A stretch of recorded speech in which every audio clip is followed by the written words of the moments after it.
네, 오늘 이 시간 함께 나눌 하나님 말씀은 예레미야 46장 27절과 28절에 기록되어 있는 본문의 말씀입니다.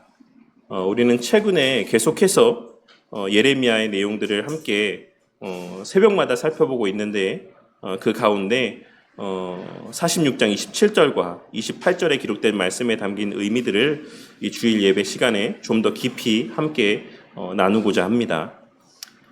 새벽에도 말씀을 드렸던 것처럼 예레미야 46장에서부터 51장까지의 말씀 가운데는 이방의 10개의 나라에 대한 심판의 예언의 내용들이 기록이 되어 있습니다.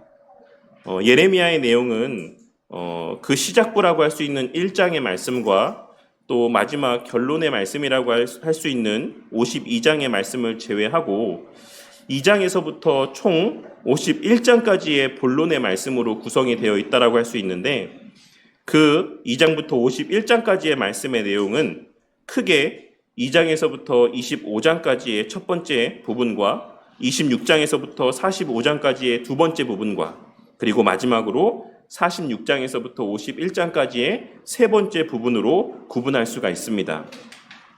그 가운데 첫 번째와 두 번째 부분에 해당되어지는 2장에서부터 45장까지에 기록된 말씀의 내용들은 예루살렘의 함락 전후에 대한 상황에 대한 묘사와 그리고 바벨론으로부터의 귀환에 대한 내용들, 바벨론 포로 생활과 그로부터 귀환할 것에 대한 내용과 같은 유다 백성들을 중심으로 한 내용들이 기록되어져 있다라고 한다면 세 번째 부분에 해당되어지는 46장에서부터 51장까지에 기록된 말씀 가운데에는 유다 백성들의 유다 백성들과 직접적 간접적으로 관계를 맺고 있었던 당시의 이방 국가들에 대한 예언의 말씀들이 기록이 되어 있는 것입니다. 그리고 그 나라의 수는 앞서도 말씀드렸던 것처럼 총 10개입니다. 하지만 46장에서 51장까지의 말씀을 한번 찬찬히 살펴보시면 그 10개의 나라 가운데 포함되어 있는 무리들 가운데에서 49장에 기록된 게달과 하솔이라고 하는 이 두 집단은 대상은 각각 사막 지역을 중심으로 생활하던 유목 민족을 일컫는 말과 또한 하나의 도시를 일컫는 표현인 것을 확인할 수가 있습니다. 그러니까 이 게달과 하솔은 나라가 아닌 하나의 유목 민족과 또 하나의 도시의 이름이었던 것입니다. 그리고 우리는 이러한 사실들을 통하여서 하나님께서 의도적으로 10이라고 하는 숫자를 맞추시기 위해서 이 게달과 하솔이라고 하는 이 대상들까지 이 이방에 대한 나라들의 예언 가운데 포함하고 있으신 것을 확인할 수가 있는 것입니다. 그러니 여기서 언급되고 있는 10개의 나라는 전 세계를 대표하는 나라들로 언급되고 있는 상징적인 의미를 지니고 있다라고 할 수 있습니다. 그리고 이는 이사야 13장에서 23장까지에 기록된 말씀이나 에스겔 25장에서 32장까지에 기록된 내용들을 통해서도 확인할 수가 있는 것처럼 예언서들 가운데 공통적으로 나타나는 하나의 특징이라고 할 수 있습니다. 하나님께서는 늘 이스라엘 백성들을 향한 예언의 말씀을 하시며 그 이방의 나라들에 대한 예언의 말씀들도 함께 선포하고 있으신데 그와 같이 이방의 나라들에 대한 예언의 말씀들을 함께 언급하시는 이유는 하나님께서 전 세계 열방을 주관하시는 주권자이심을 이스라엘 백성들에게 확인시켜 주시기 위함입니다. 나는 너희들과만 관계된 신이 아니다. 나는 너희들과 관계된 역사만을 주관하는 그러한 하나한 지역적인 그 곳에 속해 있는 그러한 신이 아닌 전 세계 열방을 다스리는 주권 가운데 있는 하나님이심을 드러내시기 위하여서 언제나 이스라엘 백성들을 향한 예언 가운데에는 이방을 향한 예언도 함께 언급되고 있는 것을 확인할 수가 있는 것입니다. 그리고 무엇보다 하나님의 그와 같은 열방을 통치하심의 중심에 당신의 택하신 자들이 자리하고 있다라는 사실을 알려주시기 위해 하나님께서는 이방 나라들에 대한 내용들을 함께 언급하고 있으신 것이다라고 할 수가 있는 것입니다. 내가 세상의 모든 나라들을 다 다스리지만 그 모든 역사의 중심 가운데는 너희가 자리하고 있다. 너희들이 바로 이 세상의 역사의 중심이다 라고 하는 것을 말씀하여 주시고 상기시켜 주시기 위해 언제나 이방의 나라들에 대한 예언들 또한 함께 언급하고 있다라고 할 수가 있는 것입니다. 그러한 과정들을 통해 주변의 모든 나라들은 아무리 너희들이 힘 있다라고 생각하고 영구히, 장구히 그들이 존재할 것이다라고 믿는다라고 할지라도 그들은 그들의 쓸모가 다 끝나면, 그들의 쓸모가 다 사라지고 나면 없어져 버릴 유한한 나라에 불과하다. 오직 너희들만이 장구한 역사 가운데 계속해서 이 세상의 역사의 중심에 서 있게 될 나의 그 관심의 그 대상이다라고 하는 사실을 이 말씀의 내용들을 통해 다시 한번 확증해 주고 있으신 것입니다. 그리고 하나님께서는 그러한 예언의 말씀들이 기록된 46장 이하의 3부에 해당되는 말씀을 시작하시면서 46장 1절에 기록된 말씀에서와 같이 이방 나라들에 대하여 선지자 예레미야에게 임한 하나님의 말씀이니라 라고 3부 전체 말씀의 표제와도 같은 말씀으로 이 내용을 시작하고 있으신 것입니다. 그리고 그 가운데 첫 번째로 언급되어지고 있는 나라는 이스라엘의 민족의 역사 가운데에 가장 오랜 시간 그리고 가장 많은 영향을 끼친 나라이자 유다 백성들이 하나님보다도 더 신뢰하고 의지했었던 애굽을 향한 예언의 말씀을 선포하고 있으십니다. 하나님께서는 먼저 46장 2절에서 12절까지의 말씀 가운데는 애굽과 바벨론 사이에 있었던 갈그미스 전투에 대해서 말씀하셨고 13절 이하의 말씀 가운데는 바벨론의 애굽 본토 침공과 또한 함락에 대한 예언의 말씀들을 선포하고 있으십니다. 그리고 이 예언의 말씀은 결국 느부갓네살 왕의 거듭된 애굽을 향한 침공 끝에 주전 567년에 애굽의 실질적인 멸망으로 성취되어지게 됩니다. 그런데 하나님께서는 27절과 28절에 기록된 유다 민족들을 향한 회복의 말씀을 주시기에 앞서서 26절에 기록된 말씀에서와 같이 애굽을 향한 회복의 메시지를 들려주고 있으신 것을 확인할 수가 있습니다. 이후에 애굽을 제외한 나머지 9개 나라들을 향한 예언의 말씀 가운데에 26절에 기록된 말씀에서와 같은 회복에 대한 예언의 말씀은 다시 언급되지 않습니다.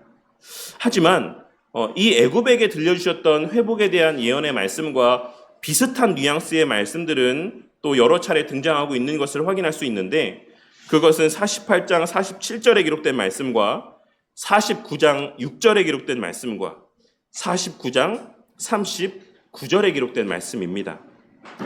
해당 말씀들 가운데는 각각 다음과 같은 말씀의 내용들이 기록되어 있는데 하나님께서는 내가 마지막 날에 모압의 포로를 돌려 보내리라 라고 말씀하고 있으시고 내가 암몬의 자손의 포로를 돌아가게 하리라 라고 말씀하고 있으시고 내가 엘람의 포로를 돌아가게 하리라 라고 말씀하고 있으신 것을 확인할 수가 있는 것입니다.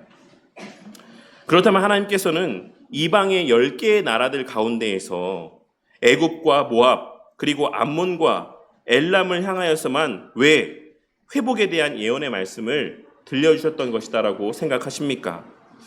10개의 나라가 있는데 그 가운데 6개의 나라에 대하여서는 이러한 회복의 메시지를 말씀하여 주고 있으시지 않고 오직 이 4개의 대상을 향해서만 왜 이러한 회복에 대한 메시지를 들려주고 있으신 것이겠습니까?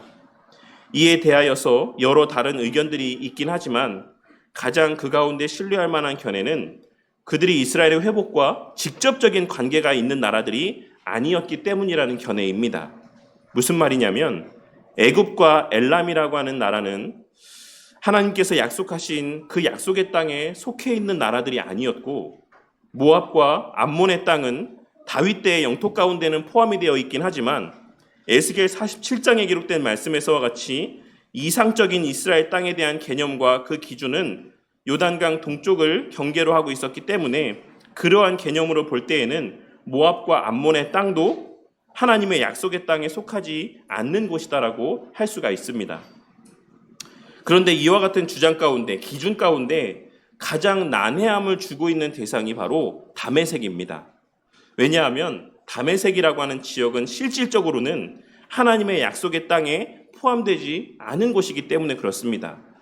그렇다라고 하면 사실 이 다메섹을 향해서도 회복에 대한 예언의 말씀이 선포되어져야 되는 것이 마땅함에도 불구하고 하나님께서는 이 다메섹 사람들을 향해서는 그들이 다시 그들의 땅으로 돌아가게 될 것이다라는 말씀을 하고 있지 않으신 것입니다.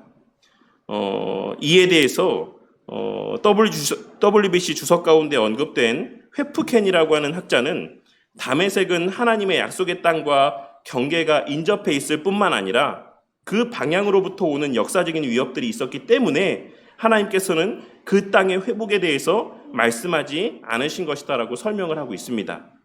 그러니 이를 쉽게 정리하자면 첫째로는 하나님께서는 이방을 향한 회복의 말씀 또한 오직 하나님의 택하신 자들의 안위를 중심으로 선포하고 있으시다라는 사실과 둘째로는 이를 통해서 하나님께서는 이 세상의 역사 가운데 오직 하나님의 택하신 나라 백성들만 존재하게 하시는 것이 아닌 하나님의 나라 백성들에게 악영향을 미치지 않는 범주 안에서 이방의 다른 나라들의 존재 또한 인정하신다라는 사실을 확인할 수가 있는 것입니다.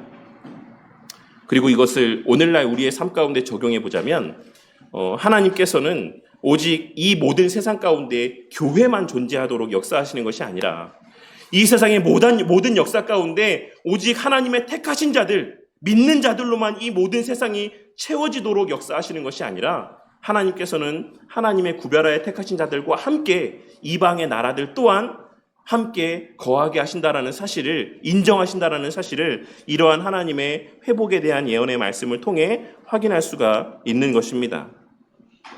그리고 또한 이를 통해 우리는 우리가 살아가는 이 세상의 번영과 형통이라고 하는 것은 오직 당신의 택하신 자들과 하나님 사이의 관계의 형통함을 전제로 주어진 수단적인 은혜라고 하는 사실을 다시 한번 발견하고 깨달을 수 있어야지만 될 것입니다. 우리의 이 땅에서 살아가는 과정 속에 돈이며 직장이며 가정이며 자식이며 하나님과의 직접적인 관계 가운데 있지 않는 것들은 그 자체로 악한 것은 아니지만 그것이 하나님과 하나님의 택하신 자 사이의 관계를 훼손하는 대상이 될 때에는 하나님께서 그것을 악으로 여기시며 그것을 인정하지 않으시고 멸하신다라는 사실 또한 우리는 이러한 이방을 향한 말씀을 통하여서 발견하고 깨달을 수 있어야지만 된다라는 것입니다. 다시 본론의 말씀으로 돌아와서 하나님께서는 애굽을 향한 그와 같은 심판과 회복의 말씀을 들려주신 이후에 이제 유다 백성들을 향한 예언의 말씀을 덧붙여 말씀하여 주고 있으십니다. 오늘 우리가 함께 읽은 말씀의 핵심은 크게 두 가지라고 할 수 있는데 첫째는 그들을 향하여 두려워하지 말라라고 말씀하고 있으시다라는 것이고 둘째는 그럼에도 불구하고 그들을 향한 평안과 위로에 대한 말씀은 아무런 대가를 요구하지 않는 무조건적인 평안과 위로에 대한 말씀이 아니라는 것입니다. 사실 오늘의 이 말씀은 예레미야 30장 10절과 11절에 기록된 말씀과 문자적으로 거의 일치하고 있는 말씀입니다. 하나님께서는 이미 앞선 30장에서 오늘 말씀과 동일한 말씀을 그들에게 들려주신 바 있는 것이고 또한 우리는 사실 이 예레미야 30장에 기록된 말씀을 통해서 오늘 본문의 말씀을 좀 더 분명하게 이해할 수가 있습니다.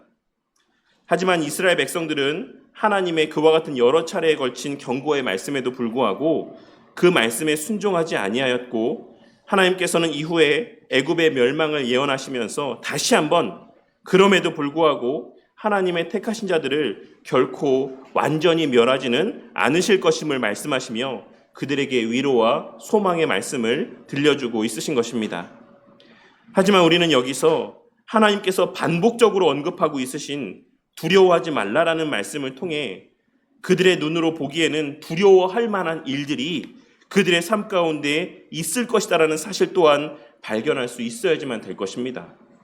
하나님께서 그들을 향하여 두려워하지 말라라고 거듭하여서 말씀하고 있으신 것은 그들의 삶 가운데 두려워할 만한 일들이 있을 것임이 전제되어 있다라는 사실을 우리는 간과해서는 안 된다라는 것입니다.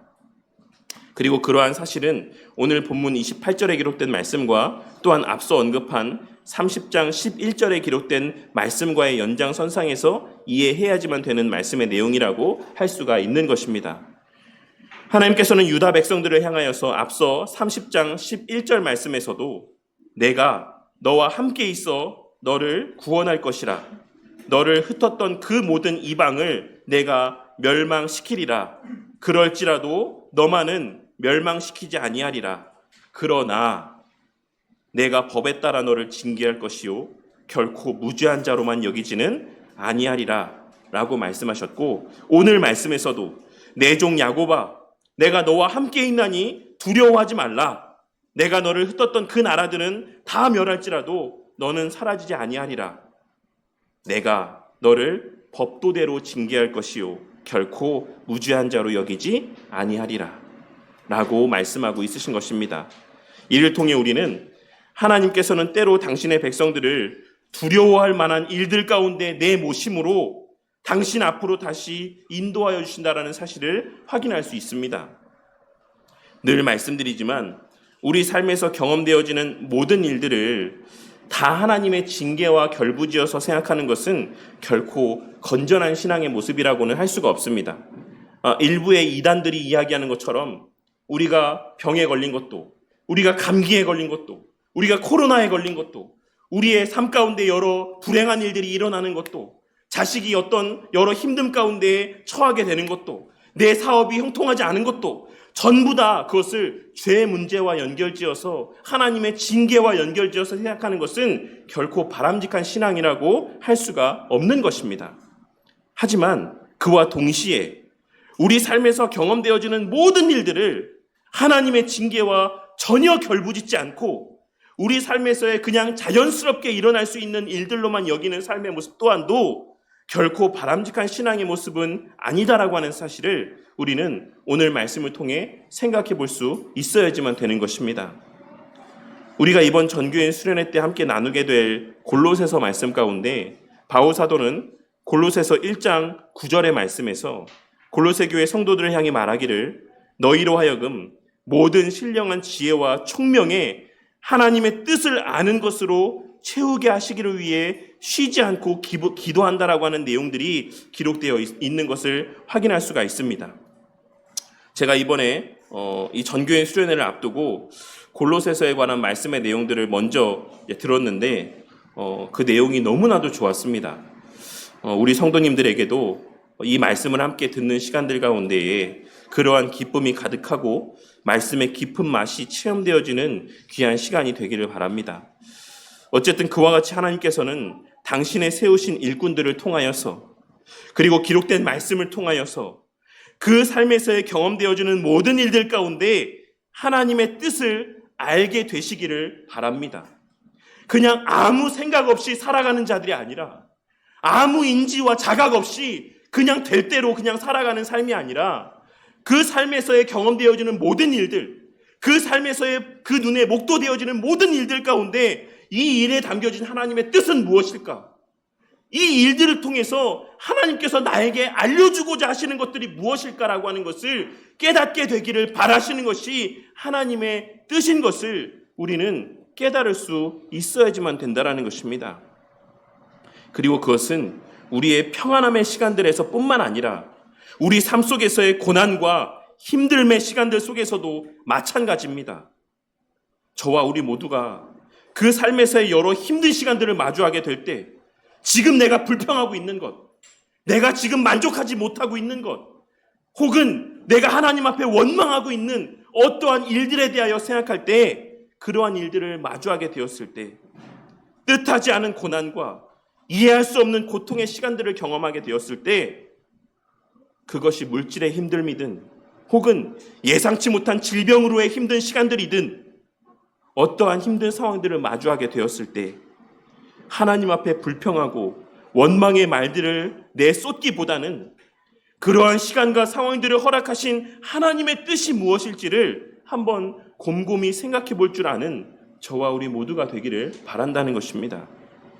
그리하여 그와 같은 고통과 힘듦의 시간들을 통해 깨닫게 하시고 돌이키게 하시는 은혜를 통해 우리의 삶이 날이 갈수록 더욱 주께 합당한 행실들로 채워져 가고 범사의 삶 속에 하나님을 기쁘시게 하며 모든 선한 일에 열매를 맺게 하시고 무엇보다 극치의 영광 가운데 계신 그리스도께 속한 자로 하나님 나라의 실체이신 우리 주 예수 그리스도께 속한 자로 그 영광을 가리우며 사는 자들이 아닌 그 영광을 마음껏 드러내는 삶을 살아가는 저와 우리 모두가 되기를 바란다는 것입니다.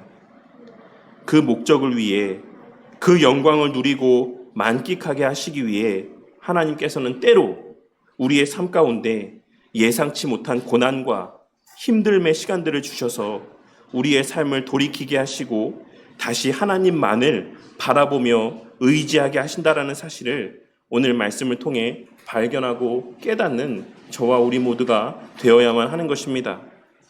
그러니 그러한 과정 속에서 나의 부족과 연약의 모습을 발견하고 깨닫게 되었을 때 그 마음의 불편함을 인지함 속에서도 계속하여 그러한 삶 속에 머무는 미련한 자들이 되지 않길 바랍니다. 하나님, 저 지금 이것 때문에 너무 힘듭니다. 저 지금 물질의 문제 때문에 너무 힘듭니다. 저 건강의 문제 때문에 너무 힘듭니다. 사람과 사람 사이의 관계의 문제 때문에 너무 힘듭니다. 라고 이야기하고 있으면서도 자신의 삶을 돌아보지 아니하고 그 삶에서 주시는 여러 눌림 가운데 반응하지 아니하고 버티는 미련한 삶을 살아가며 더욱더 극심한 고난을 자초하는 삶을 살아가는 미련한 자들이 되지 않기를 바란다는 것입니다.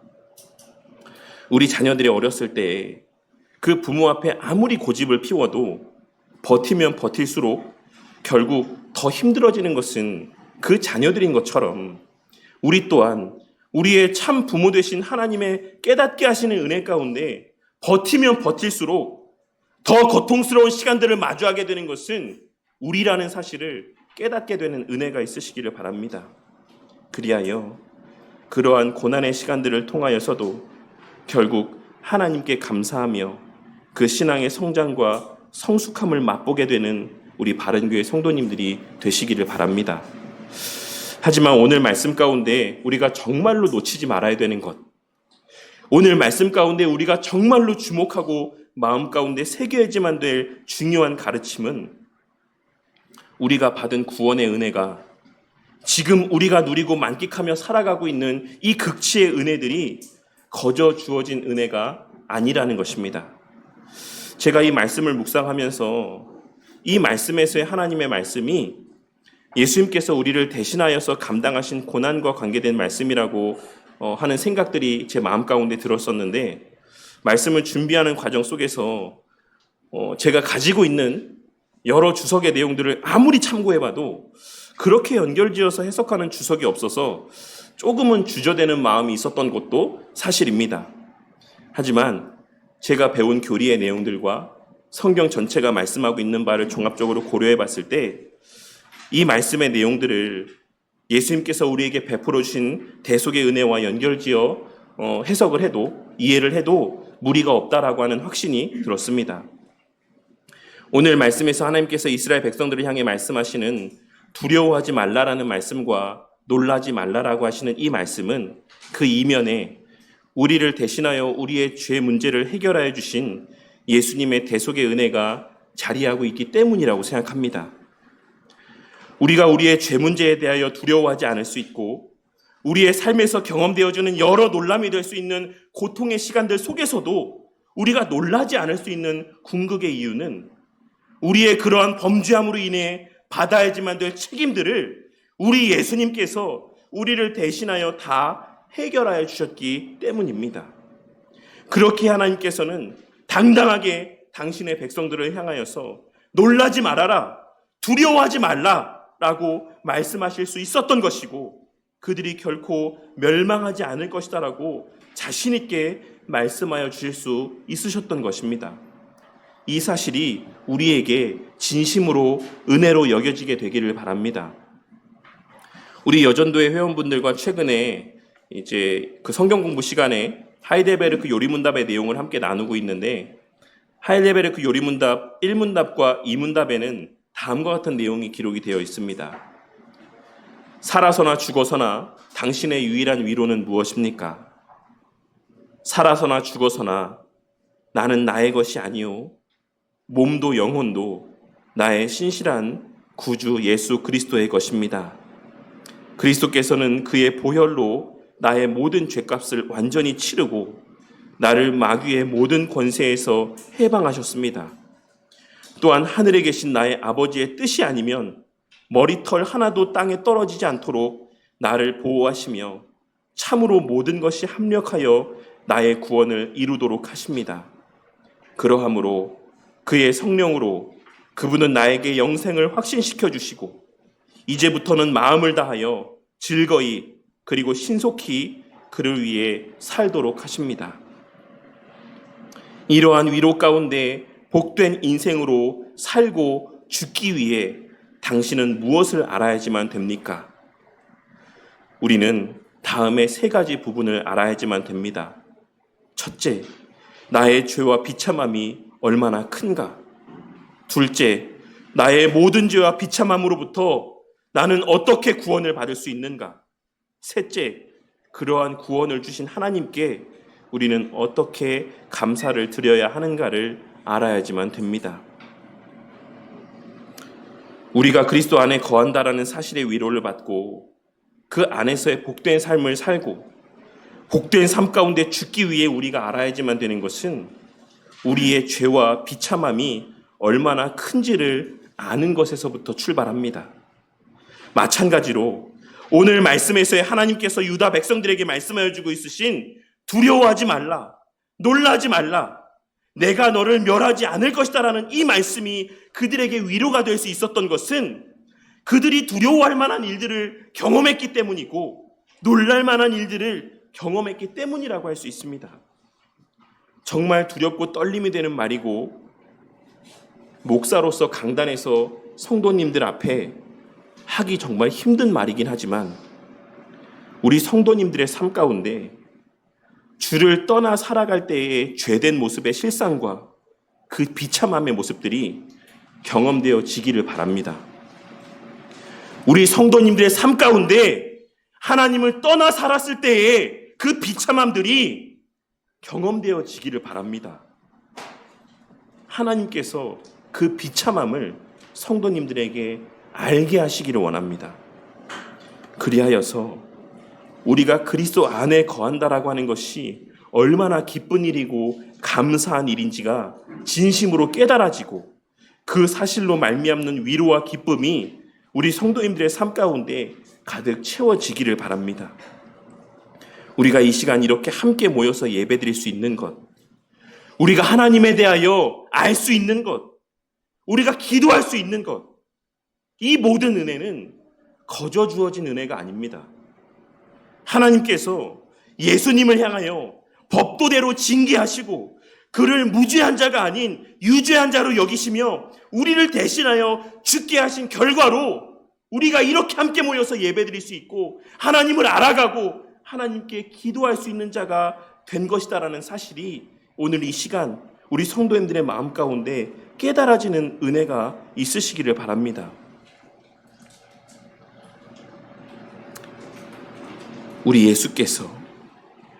우리 예수님께서 우리가 범한 그 죄에 대하여 법도대로 징계를 받으시고 유죄한 자로 여김받으셨기 때문에 우리와 같은 자들이 여전한 죄와 허물 가운데도 이렇게 함께 예배를 드리며 말씀을 보고 기도하며 하나님을 아버지라고 부르며 하나님을 두려움 가운데 바라보지 아니하고 늘 위로와 소망과 기쁨과 감사 가운데 살아갈 수 있는 존재들이 되었다라는 사실이 이 시간 깨달아지는 은혜가 있으시기를 바란다는 것입니다. 우리가 믿고 신뢰하는 웨스트민스터 대오리 문답 52문답에서는 그리스도의 높아지심에 대하여 다음과 같이 말씀하고 있습니다. 그리스도는 부활을 통해 다음과 같이 높아지셨습니다. 그리스도는 죽음에 매여 있을 수 없으셨기에 사망 중에도 부패하지 않으셨고 고난 받으실 때의 몸과 본질적으로 같은 속성의 몸을 가지셨습니다. 하지만 그 몸에는 더 이상의 죽음도 이 세상에서 누구나 겪는 연약함도 없었습니다. 그리스도는 자신의 영혼과 실제로 연합하여 자신의 능력으로 제3일에 죽은 자 가운데서 다시 살아나셨고 이로써 자신을 하나님의 아들로 선포하셨으며 하나님의 공의를 만족시키셨고 죽음과 죽음의 권세 가진 자를 정복하사 산자와 죽은 자의 주가 되셨습니다.